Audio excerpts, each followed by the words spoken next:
So good morning. Happy Sunday. Welcome to everybody. It's always good to be here. As usual, I just want to share with you that I'm grateful. I'm grateful for what we have done here in Sylva in creating this Open Door Center for spiritual living. It takes a community to be a community. And, you know, it warms my heart every Sunday when I come in here and get to see all of you and get to experience what it is we do here, which is remind ourselves of the truth and step ever more deeply into a place of love, into learning how we can create a world that is working better for everyone, all of life, every species, every critter, every creature, every human, all the things we can't see and all the things we can, every bit of it. It takes you for that to happen. And so I say thank you to you for this opportunity. I also encourage you that if this is meaningful, if your life has changed for the better since you came to Open Door, tell people, live this out loud. There are people who need this. They may be looking us in the face every single day, and yet we may not be aware of that. We never know how when we share something, it will change somebody's life. And I'm going to point out Paul as an example. I'm going to point Paul out more than once. Judy met Paul in Waffle House. Hello? Was that it? One Sunday someplace? That's a good one. And told him about Open Door, and he came, and he has been here every single Sunday since. We love you. I also want to say thank you to Paul. Did you notice something new when you got here today outside? Did you like the sandwich boards? Those were Paul's idea, and he suggested those. We came up with a design, and he donated those. So we thank you. Yes. So we really encourage. This is how Judy saying hello to somebody she never met in a restaurant. She's not here today for me to make her blush too. Sorry.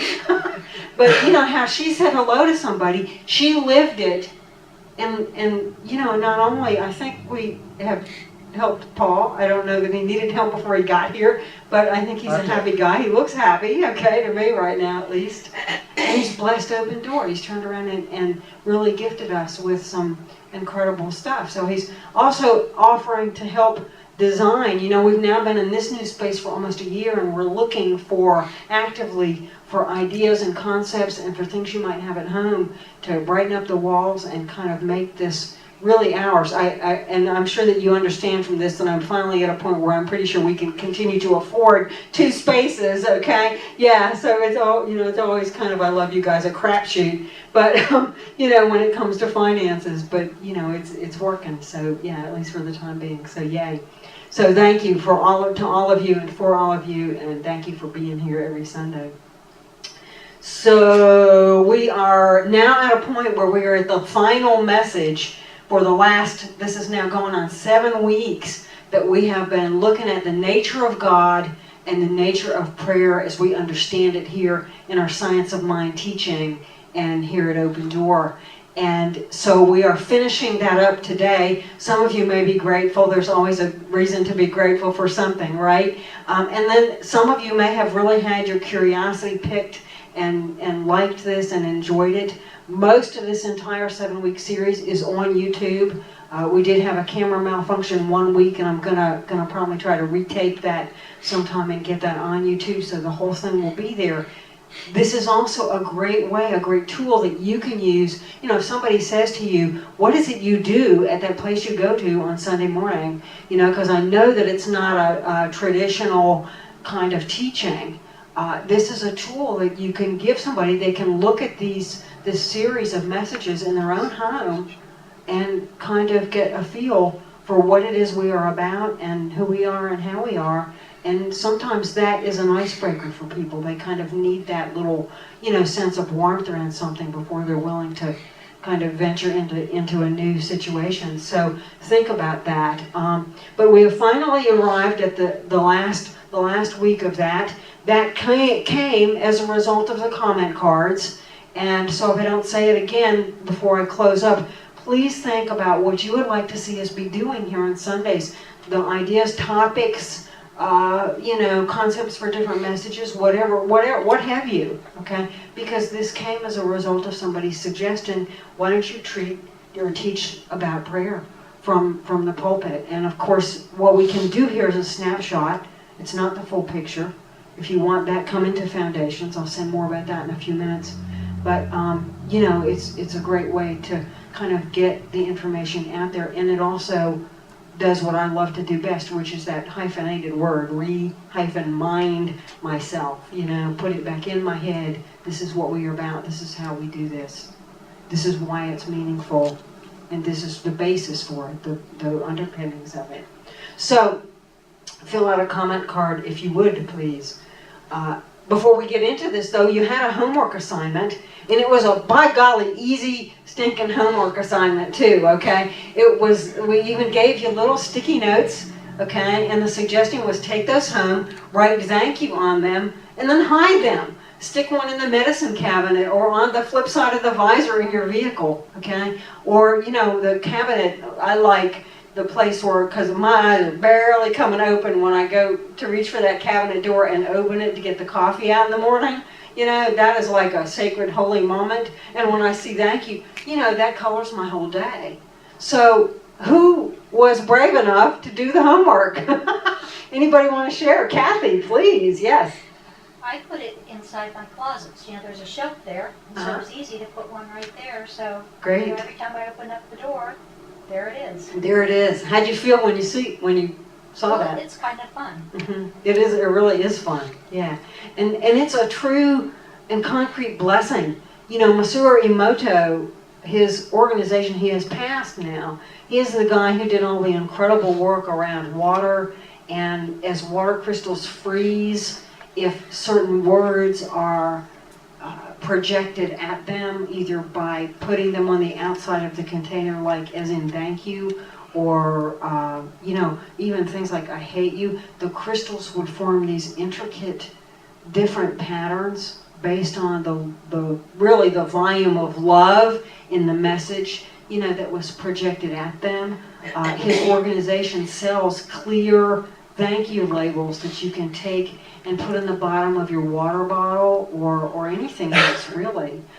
Is a powerful way to you know, instill that in the universe. Did you put your hand up? You did, yeah. I did. I lose sticky notes, but I have a sticky note program on my computer. That's sweet. And so I put gratefulness on there. Uh-huh. But as I was coming down the road the other day, I got this epiphany. It was the word gratefulness. And then I like to dissect words. So it was gratefulness. Fullness. Gratefulness. Wow. I am. Being full of gratefulness. Yeah, but the gratefulness is a great I am. It is gratefulness. It's Yes. gratefulness, and that's what we have. That is great. So That is that's awesome. all. There's so many ways to do this that just lift us, you know, that just pull us from wherever we are to the next level, okay, or the next place. We do this because we understand that when we live our gratitude, it really does shift everything on a quantum level. When we go from being, I want it, to I'm so grateful I have it, okay? Even if it's not present physically, we change the nature of what we are looking at. And it has to change. This is a spiritual universe. There are spiritual principles at work in this universe that all of this universe must obey, and that's one of them. We practice this, of course, because the fourth step of our prayer work here in Science of Mind, or what we would refer to spiritual mind treatment, is Thanksgiving, is embodying that gratitude, is living that. So that was what we did that for. Anybody else want to share? Okay, great. You could, yes, Tony, go for it. I put my little sticky note inside my notebook. In your notebook. In my notebook. That's great. It's a reminder notebook, like when I need supplies from Lowe's, you know. Right. Write it down here. Right. And every time I open up to do a project or anything, That's great. I would have gratitude for being able to get out of bed and get out of the chair and be able to stand on my 2 feet and not be in pain. Yes. And that reminds me to be thankful of the doctors that have seen me, and for Carol Johnson for giving me 1 Minute Miracles for 4 weeks in a row. And the last one that she did, I was standing there, and the history is that when I stand too long, it starts hurting. It started hurting, and I said, no, you know, she was saying something about being complete and healthy and whole, and I resolved to be that. And I felt a snap on my sciatica Isn't hip, that amazing? Yeah, and wonderful. it went away. I was able to stand straight up, and from then on, I was pain-free I love it. 99% of the I time. love it. Yes. Yeah, I Thank love you. it. Many of you know that, and I know that some of you have also been involved. You've gone to Asheville to the Center for Spiritual Living or to Unity, or perhaps been in a call-in with Rob Morgan, who is a Asheville-based healer. Rob's story in a nutshell is that when he was a child, he played outside a lot, and animals would approach him and impart to him, "Heal me, I am sick." And he believed in God. He had a very strong, rather fundamentalist religious teaching, upbringing, okay? But he believed, he got it, that if he laid a hand on the animal and spoke to the universe would comply. Well, that was 45 or 50 years ago. Today he's our age, and what he knows is that he has the capacity to spark the healer that lives in each and every one of us. I have been to him. I've actually been in his hot seat and had some pretty phenomenal things happen.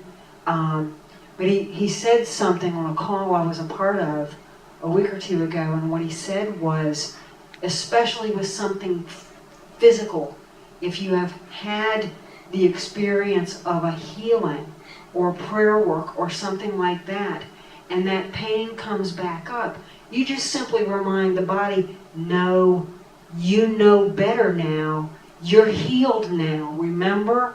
And you know, when we really begin to get into it with, if you will, all 4 feet, it changes things. It's really dynamic. So, yeah, and I heard that within what you were saying, Tony. That's huge. I love it. I love it. You know, when I first started going to Science of Mind gatherings, annual get-togethers and things of the larger community out there, people would say, you know, we used to have a healing room.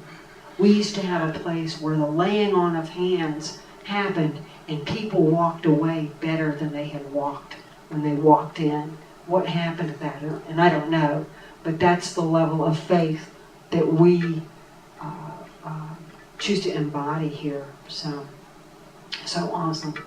So the 5th step of spiritual mind treatment, of prayer and science of mind, is what we call release.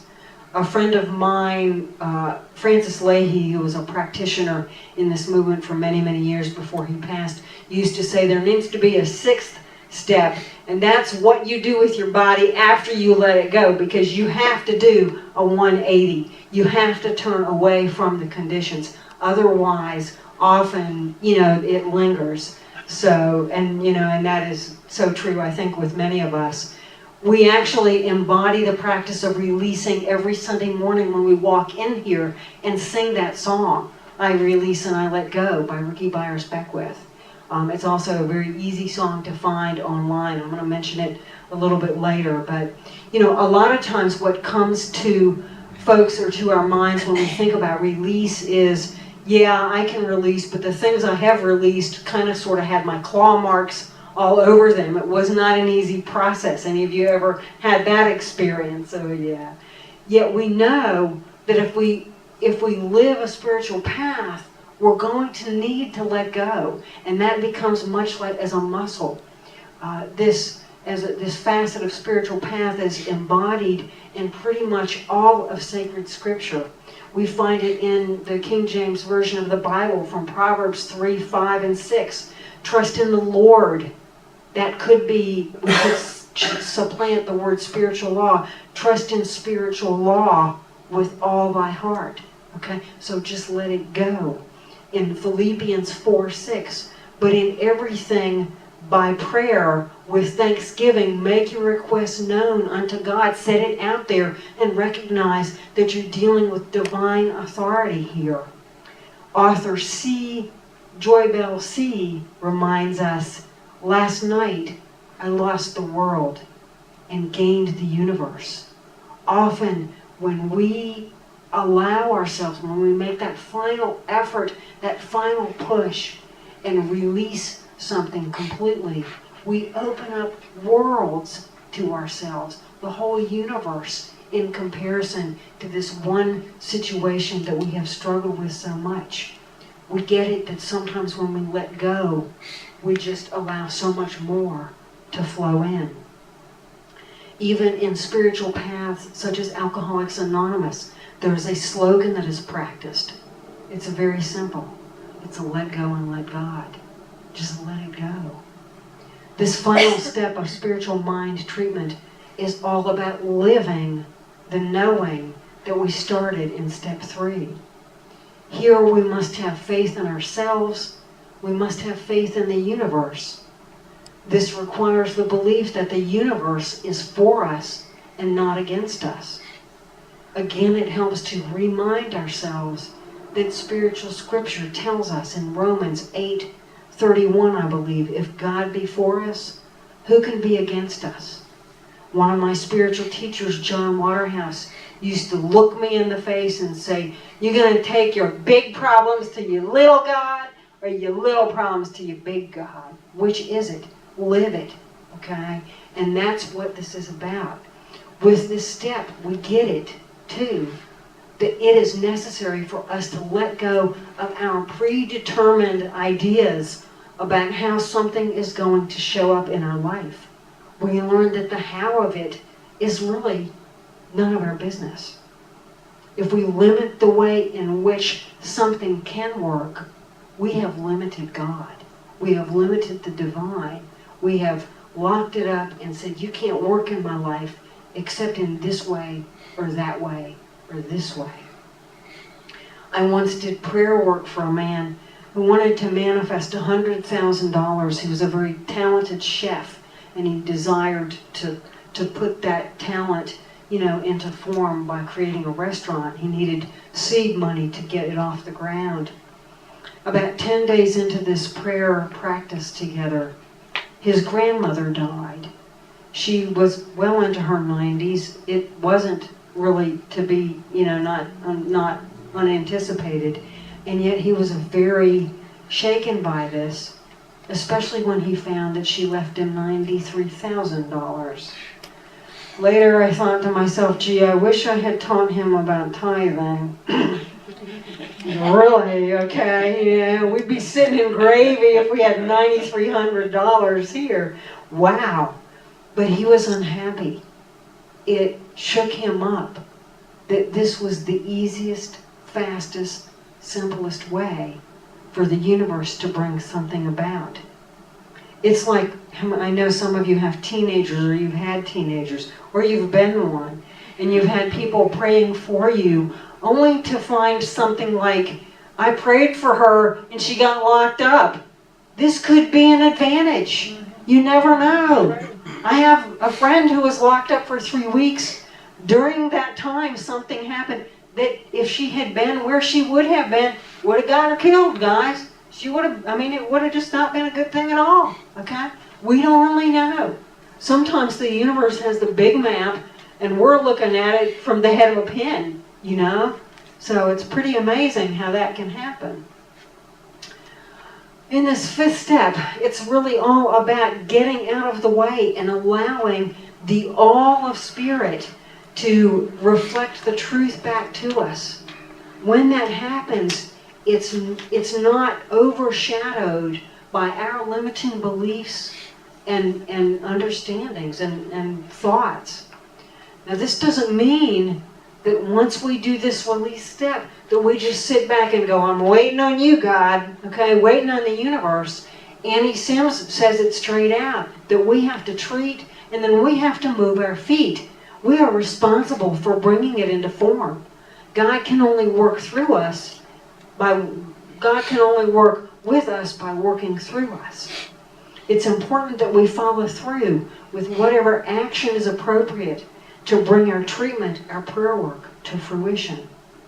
For instance, if we treat for a medical condition, and then we begin to receive nudgings, well, perhaps I need to go see, an acupuncturist, or I might try changing something in my diet might work. Yes, I've done it before, but let's try it again. Perhaps those nudgings are coming from the divine. Because really, it's an interactive universe. We're always putting something out there and receiving something back. Often, though, those messages fall on deaf ears. Again, if we limit what we're willing to hear and how we're willing to see something happen. We understand here that there are no limits to the way the universe can bring something about. What we see as form, matter, hard and cold reality doesn't even exist in the spiritual realm. Every one of us has an innate wisdom, a brilliance within us that is guiding us through life. Divine presence exists within us. This means that to some degree we always do have the answers. Remember that ancient spiritual adage, the answers are within? They are. Sometimes we're deaf, though. I think we just don't want to hear them. And all of us are like this. Did you notice? Okay. Often it's much easier to go to someone else, a prayer partner, Carol or myself, for 1 minute miracles or something, to hear something that needs to be said, and it changes things automatically. Think of this. We are always releasing. We are experts at releasing. How many years have you lived on the planet? Now multiply that by 365. How many days, when you receive that answer, have you lived on the planet? Every single breath you have taken, in every one of those moments, you have, up to this moment, released. You had to make room for the next one. We release and let go every night when we lay our heads down on the pillow and go to sleep. We surrender the day, good, bad, indifferent. I don't know about you guys, but I don't have bad days anymore. Sometimes I have moments I would rather, turn into a frog or something, okay? But, it works, right, for the most part. We also release every time we have a thought, because there was something before it. We had to let that go for the new one to come. Given that each of us has about 50,000 thoughts per 24-hour period, now take that number of days and multiply that by 50,000. My calculator won't do that many decimal points, okay? That's a dang lot of thoughts, a whole lot, okay? And yet we've let go of every one before the immediate one we're having. Sometimes we let go of them too easy. I don't know about you guys, but I can walk out of the room and have to go back to the room to remember what I was going to the other room to get. God, that's irritating, isn't it? Yeah, the cats know my language of four-letter words quite well. So, releasing requires faith. Ernest Holmes tells us if we are to have an active faith, the faith of God, not just a mere faith in God, our thought must be centered in universal mind. We are convinced that under divine law, all things are possible if we only believe, if we will work in conformity with the principles of that spiritual law. He also tells us a steadfast determination to attain some purpose. The letting go of all that opposes it a complete reliance upon the law of good, and an unqualified trust and spirit. This is true fasting and real prayer. Michael Beckworth wrote a little book about fasting, and it isn't about fasting from food. It's about exercising completely that which would speak, that which would think, that which would live from a place of negativity. That is real prayer work. That is what Ernest meant when he said we will turn away from the conditions as we know them, as we are experiencing them. We will see a different world. Now, it's often easy, to find ourselves in a place where we've done this prayer work. We've perhaps gone to prayer partners. We've done other inner work, and yet we find our thoughts dang it all, going back to that process of doubt, that uncertainty, that questioning. It's important to recognize here that this shift is a process. It's never an event. Ernest knew this when he told us in the Science of Mind text. Such faith as the faith we are talking about does not spring full-orbed into being, but grows by knowledge and experience. We must practice this. We must practice this as a principle in all of our affairs. We can take the following ideas into consideration in working to transcend fear and doubt.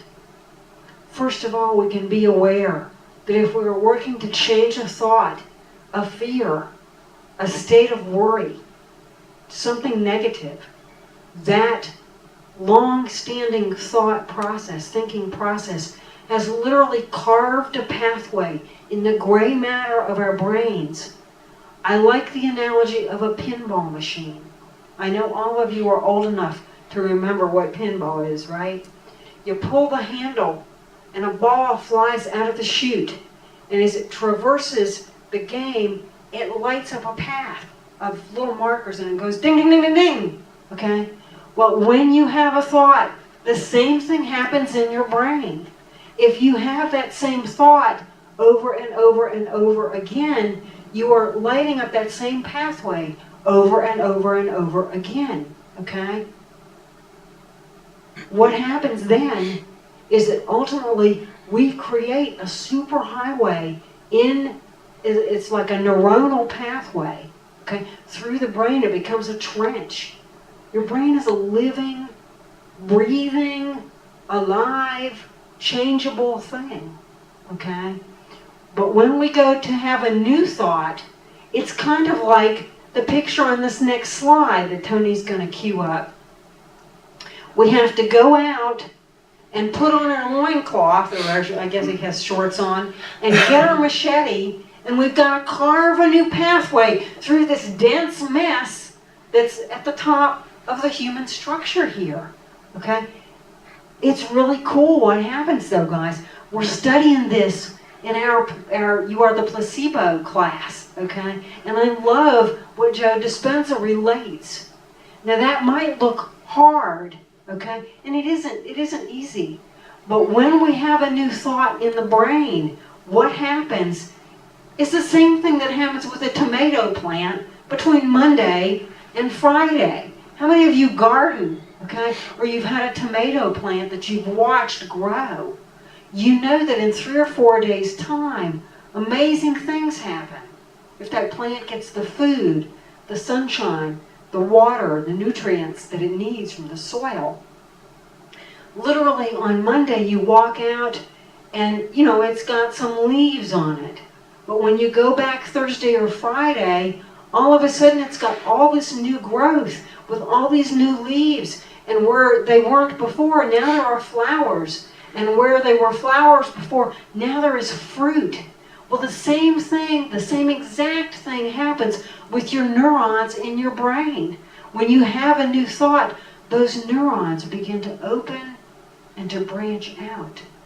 But here's the clinch.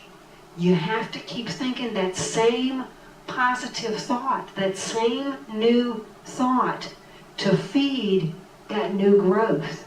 Or just like the tomato, if we take away the sunshine and we take away the water and the nutrients, it will wither and die. The same exact thing happens in the brain, okay? You can flip forward to it. I don't think we want to look at, Romeo there any longer. But he's just off the chart, isn't he, okay? But we understand that for us to change, we have to do that inner work. And sometimes it is really challenging. It takes practice. What else do we need to know? It's important in this process to be supportive of ourselves. How many of you have changed your thought from what it was 10 years ago? Yeah. Has it been easy? No. Has it been worth it? Oh my God, yes. Okay, it's huge. And there's there's a crescendo, I can't say that word, there's that thing, okay, where it reaches a certain pitch and you get a certain amount of energy behind it, and then it gets much easier, okay, much easier. I don't know if it's a brain thing, we might find out in placebo class this week, I don't know. But it's important to be supportive of ourselves. It's also supportive to continue to use not just the new thought, but the affirmations and the prayer work. And if you don't know those things, if you don't know how to use those tools, if they're foreign to you, or yeah, I took that class back in 2012, but it's been 4 years, come to Foundations. Start on July 6th, 6 to 8 p.m., love offering basis. If you've been there before, you've got the books already. I mean, this is easy, right? Okay? It is amazing stuff that we teach in that class, and that is the centerpiece of education in this community, okay? In science of mind. If you get that, you'll have a lot of information. If you don't, some of what we are will just always be a mystery. Why does she say those things on Sunday, okay? You'll still be scratching your head a year from now. Well, I might be too, okay? But we can continue to use those tools to change our thought patterns. Again, we get it as Ernest got it, wherein he says, to hold one's thought steadfastly to the constructive, to that which endures, and to the truth, may not be easy in a rapidly changing world, but to the one who makes the attempt, much is guaranteed. We can also engage in prayer work with Carol or myself every Sunday in the 1 Minute Miracle. You know, any good minister, any good practitioner will have someone who is working with them from time to time in prayer work. None of us walk this alone. It's really important stuff to have help. And Ernest says it too, that trained thought is more powerful than untrained thought. We are on this journey together. It is never a situation to be humiliated to seek out assistance. And it's also important, I think, to recognize that we're spiritual in nature. In name, we are spirit stuff.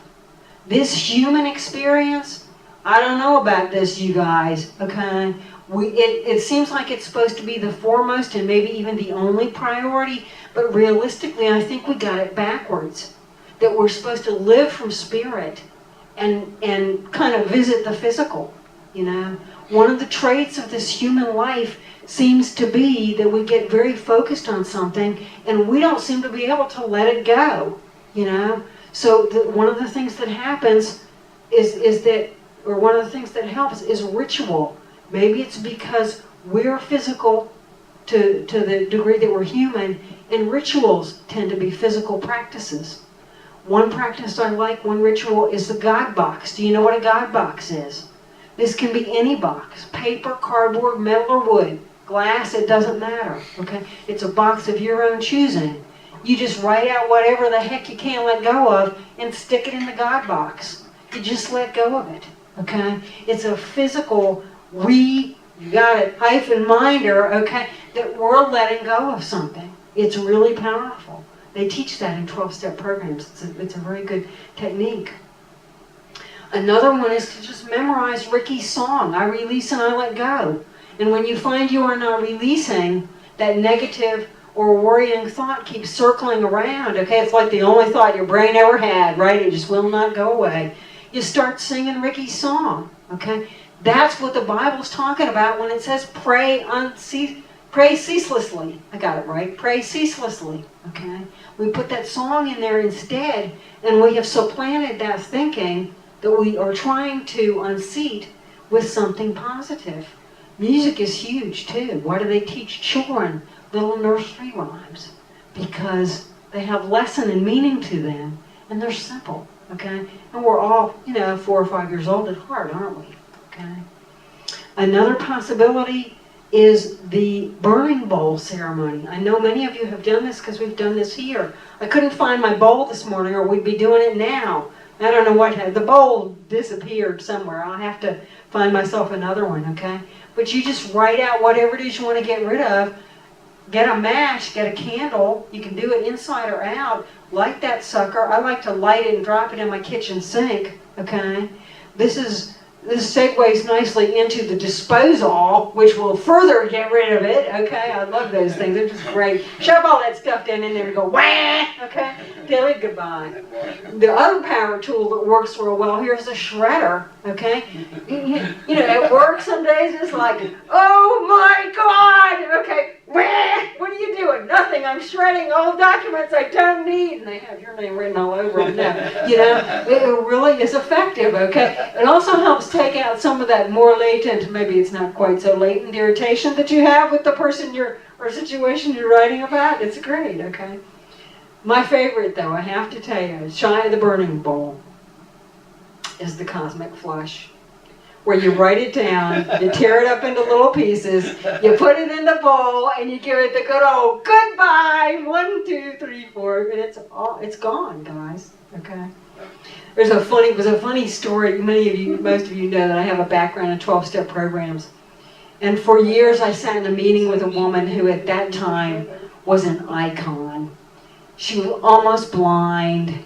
She had had an amazing experience. She was very wealthy. She was married to a very wealthy doctor. She came from a really amazing family. And she had an experience one day. Her husband left her. And her kids actually, even when I knew her, at about 30, 35 years sobriety, a couple of her kids still would not speak to her. So whatever had, happened, it wasn't pretty, okay?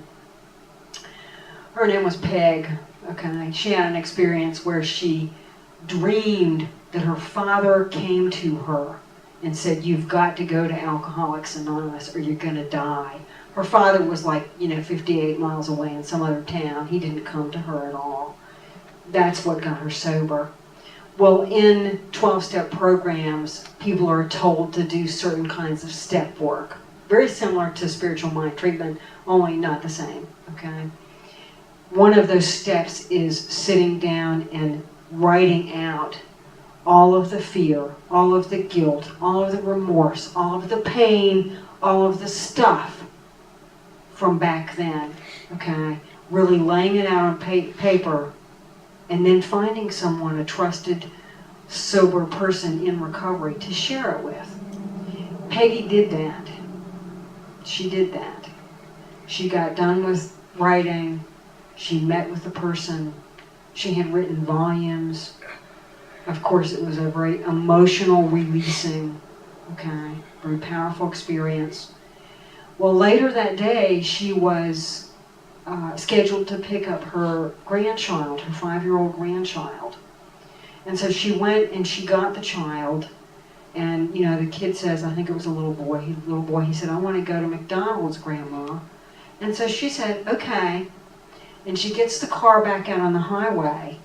And a few minutes later, she looks out in the rearview mirror to see the little grandson throwing the pages of all this written stuff, this horrific, secretive stuff that she had done when she was drinking and all the, you wouldn't, you really wouldn't believe unless you'd been there, okay? But all this stuff out the window, and she just flipped out. She was like, the world will know all about me.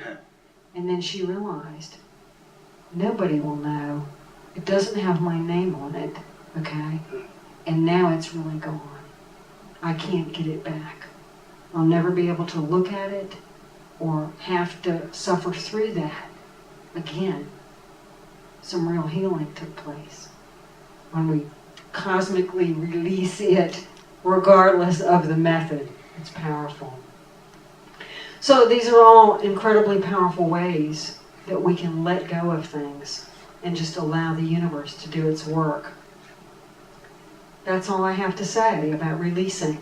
It's an inside job, and it can always, we can always support ourselves with help too. Have you enjoyed this series on prayer and the nature of God? Then please take a comment card.